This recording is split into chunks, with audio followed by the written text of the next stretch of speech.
Hello everyone.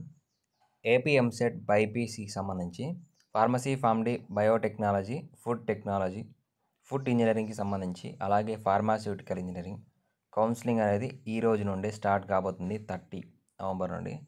So కౌన్సిలింగ్లో participate చేసే వాళ్ళకి ఇది ఒక పెద్ద బ్యాడ్ న్యూస్ అని చెప్పొచ్చు. సీట్స్ అనేది చాలా తక్కువగా ఉన్నాయి. కోర్స్ వైజ్గా ఏ కోర్స్కి ఎన్ని సీట్స్ అనేది డీటెయిల్స్ ఎక్స్ప్లెయిన్ చేస్తాను. కౌన్సిలింగ్ కంప్లీట్ గైడెన్స్ గురించి ఛానల్ సబ్స్క్రైబ్ చేసుకోండి. సీట్స్ తక్కువగా ఉన్నాయి కాబట్టి సో మీకు సీట్ రావాలి కంపల్సరీగా అనుకుంటే వెబ్ ఆప్షన్స్ ప్రయారిటీ ఎలా ఇవ్వాలనేది మన ఛానల్లో ఎక్స్ప్లెయిన్ చేయడం జరుగుతుంది. సో మీకు కంప్లీట్గా గైడెన్స్ కావాలనుకుంటే డిస్క్రిప్షన్లో పెయిడ్ గైడెన్స్కి సంబంధించి వాట్సాప్ నెంబర్ ఉంటుంది, కాంటాక్ట్ అవ్వచ్చు. 1-2 జనరల్ డౌట్స్ ఉంటే అడగచ్చు. సో ఇంట్రెస్ట్ ఉన్న వాళ్ళు జాయిన్ కావాలనుకుంటే డిస్క్రిప్షన్లో వాట్సాప్ నెంబర్ ఉంటుంది, కాంటాక్ట్ అవ్వచ్చు. అలాగే టెలిగ్రామ్ ఛానల్, వాట్సాప్ ఛానల్ ఉంటుంది. అందులో ఏ చిన్న ఇన్ఫర్మేషన్ ఉన్నా అప్డేట్ చేయడం జరుగుతుంది, జాయిన్ కండి. ఇక్కడ మనకి ఫార్మసీకి సంబంధించి ఈ ఇయర్ 3993 సీట్స్ మాత్రమే ఉన్నాయి. అలాగే ఫార్మడీకి సంబంధించి 707 సీట్స్ అయితే ఉన్నాయి. ఫుడ్ టెక్నాలజీకి సంబంధించి 33 సీట్స్.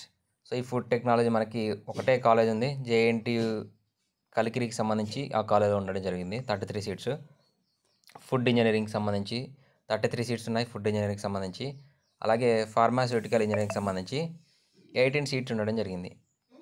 సో ఇలా మనకి కోర్స్ వైజ్గా సీట్స్ డిస్ట్రిబ్యూషన్ జరిగింది. బయోటెక్నాలజీకి 11 సీట్స్ ఉన్నాయి. టోటల్గా 4805 సీట్స్ అయితే ఉండడం జరిగింది. సో ఇది ఎవరైతే ఫార్మసీ కౌన్సిలింగ్ గురించి వెయిట్ చేస్తున్నో వాళ్ళందరికీ పెద్ద బ్యాడ్ న్యూస్ అనేది చెప్పొచ్చు. చాలా అంటే చాలా తక్కువ సీట్స్ ఉన్నాయి. ప్రీవియస్ ఇయర్తో కంపేర్ చేస్తే తెలంగాణలో ఆల్మోస్ట్ 9 to 10,000 సీట్స్ ఉంటాయి. సో ఈ ఇయర్ మరి నెక్స్ట్ కౌన్సిలింగ్కి ఏమైనా సీట్స్ ఇంక్రీజ్ చేస్తారా అంటే ప్రీవియస్గా చూస్తే ఇంకా కొన్ని కాలేజెస్కి అఫిలియేషన్ ప్రక్రియ ఇవ్వలేదు అని చెప్పారు, పర్మిషన్స్ ఇవ్వలేదని చెప్పారు. సో మేబీ అందువల్ల సీట్స్ అనేది చాలా వరకు తగ్గించారనేది చెప్పొచ్చు. సో మేబీ నెక్స్ట్ రౌండ్కి ఒకవేళ ఆ పర్మిషన్స్ ఆ కాలేజెస్కి సంబంధించి పర్మిషన్స్ ఇస్తారేమో. సో నెక్స్ట్ రౌండ్కి ఏమైనా సీట్స్ ఇంక్రీజ్ అవుతాయో లేదో చూడాలి.